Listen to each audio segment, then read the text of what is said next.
एक गांव में एक तपस्वी साधु अपनी कुटिया बनाकर रहा करते थे। वे बहुत ज्यादा प्रसिद्ध थे और आसपास के गांव के लोग भी उनसे मिलने के लिए आया करते थे और उनके प्रवचन सुना करते थे। एक दिन वो जो साधु होते हैं वो सभा कर रहे होते हैं और सभी लोग उसमें बैठे होते हैं। यहाँ पर एक किसान भी बैठा होता है। अब वो किसान साधु के पास आकर उनको अपनी समस्या बताते हुए कहता है कि आप सभी लोगों की समस्याओं का निवारण करते हैं।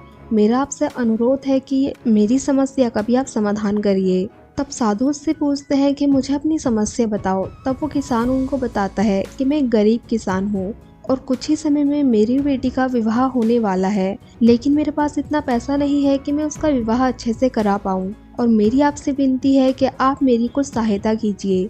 जो साधु होते हैं वो किसान की बात सुनने के बाद उससे कहते हैं कि जितना भी तुम्हारे पास धन है उसी धन में विवाह को अच्छे से निपटाने की कोशिश करो और सब कुछ अच्छा होगा। लेकिन जो किसान होता है वो साधु की इस बात से प्रसन्न नहीं होता और दुखी होकर यहाँ से चले जाता है, क्योंकि उसको समझ नहीं आ रहा होता है कि आखिर वो इतने कम धन में अपनी बेटी का विवाह कैसे करा पाएगा। इसके बाद वो जो किसान होता है वो कई लोगों के पास जाता है और गांव-गांव भटकता है।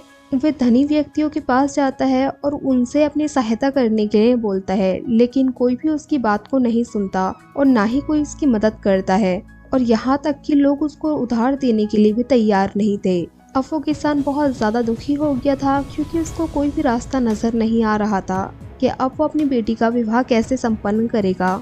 एक दिन वो किसान कहीं से गुजर रहा होता है, तभी वो साधु उसको मिलते हैं और वो किसान की हालत देखने के बाद उससे पूछते हैं कि आखिर तुम इतने दुखी क्यों हो। तब जो किसान होता है वो अपनी समस्या को उनको बताता है और कहता है कि आपने तो मेरी सहायता नहीं की, लेकिन कोई और भी नहीं कर रहा है और मुझे समझ नहीं आ रहा है कि मैं इतने कम धन में अपनी बेटी का विवाह कैसे करूं।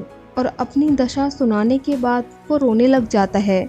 अब जो साधु बाबा होते हैं उनसे किसान की दशा देखी नहीं जाती और वो उससे कहते हैं कि आज शाम को मेरी कुटिया में आना, और ऐसा कहकर वो यहाँ से चले जाते हैं। अब बताए अनुसार जो किसान होता है वो शाम होने के बाद साधु की कुटिया में आता है। साधु ध्यान पर बैठे होते हैं तो वो उनको डिस्टर्ब नहीं करता। इसके कुछ समय बाद जब साधु ध्यान से उठ जाते हैं तो उससे कहते हैं कि मेरे पीछे पीछे आओ, और वो उस जगह पर ले जाते हैं जहाँ पर वो सभा करते हैं। वहाँ पर एक पेड़ था और वो किसान से कहते हैं कि इस जगह पर खोदो, और जो किसान होता है वो बताए अनुसार उसी जगह पर खोदने लग जाता है। किसान को उस जगह से कुछ चमकती हुई चीज दिखाई देती है। वहाँ पर बहुत ज्यादा अंधेरा था, लेकिन फिर भी वो जो चीज थी वो बहुत ज्यादा चमक रही थी। अब किसान आश्चर्यचकित हो जाता है और साधु बाबा से पूछता है कि ये क्या है जो कि इतना ज्यादा चमक रहा है। साधु बाबा उससे कहते हैं कि तुम इसको बाहर निकालो पहले। अब वो किसान जो होता है वो उसको बाहर निकाल लेता है और इसके बाद भी वो बहुत ज़्यादा चमक रहा होता है और वो अंधेरे में रोशनी का काम कर रहा होता है। किसान बहुत ज़्यादा आश्चर्यचकित होता है और वो वापस से साधु से पूछता है कि महाराज ये क्या है। तब साधु बाबा उसको बताते हैं कि ये मणि है, इसको अपने घर ले जाओ और इसके बाद तुम्हारी बेटी का विवाह अच्छे से संपन्न हो जाएगा। लेकिन जब सब कुछ अच्छे से हो जाए तो वापस से इस मणि को यहीं पर लाकर रख देना। अब किसान की बात को सुनकर बहुत ज़्यादा प्रसन्न हो जाता है और वो उस मणि को लेकर अपने घर आ जाता है। और कुछ समय के बाद जब उसकी बेटी का विवाह अच्छे से संपन्न हो जाता है तो वो उस मणि को लेकर वापस से साधु बाबा के पास आता है और वो उस मणि को साधु बाबा को लौटा देता है। लेकिन जो साधु बाबा होते हैं वो उस मणि को लेकर अपने पास में ही रख देते हैं। अब किसान ये देखकर बहुत ज्यादा हैरान हो जाता है कि वो इतनी कीमती मणि को ऐसे ही रख दे रहे हैं जैसे कि उसका कोई मोल ही नहीं है। अब वो थोड़ी देर खड़े खड़े बस ऐसे ही सोचते रहता है और उसके मन में ये भी विचार आता है कि ये मणि इतनी ज्यादा कीमती है, लेकिन साधु बाबा की नजरों में इसका कोई मोल नहीं है। हो सकता है उनके पास इससे भी कुछ ज्यादा कीमती चीज हो और वो उस बारे में जानना चाहता है। अब जब थोड़ी देर के बाद उस किसान से रहा नहीं जाता तो वह साधु बाबा से पूछ ही लेता है कि बाबा आपने इस मणि को ऐसे ही रख दिया जैसे कि इसका कोई मोल ही नहीं है, क्या आपके पास इससे भी कुछ कीमती चीज है। तो साधु बाबा किसान से कहते हैं कि हाँ, मेरे पास इससे भी बहुत ज्यादा मूल्यवान चीज है। अब वो किसान साधु बाबा से पूछता है कि मुझे भी बताइए कि वो क्या है, क्या वो इससे भी ज्यादा बड़ी मणि है और इससे ज्यादा कीमती है।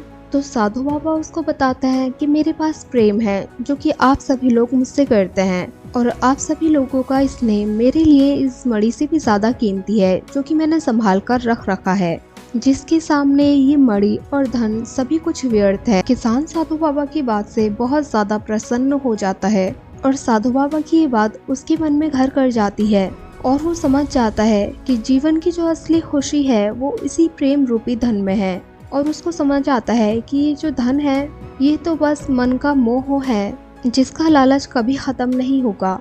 अब वो महाराज से कहता है कि महाराज, आज आपने मुझे दुनिया का सबसे बड़ा ज्ञान दे दिया और मुझे दुनिया का सबसे अमीर आदमी बना दिया। मैं समझ गया हूँ कि जीवन की असली खुशी किस चीज में है और मैं आज से ही बहुत ज्यादा धनी व्यक्ति बन गया हूँ और मैं इस प्रेम रूपी धन को जीवन भर अपने पास संभाल कर रखूंगा। अब साधु बाबा उससे कहते हैं कि इस प्रेम के धन को तुम जितना दूसरों को बांटोगे उससे ज्यादा ही ये तुम्हें वापस मिलेगा। और वो कहते हैं कि अगर सभी व्यक्ति समझ जाएं कि सबसे बड़ा धन जो है वो प्रेम है तो इस दुनिया में कभी भी कोई गरीब नहीं रहेगा और ये दुनिया प्रसन्नता से भर जाएगी और सभी लोग एक दूसरे का सम्मान करेंगे और एक दूसरे का स्नेह और प्रेम करेंगे।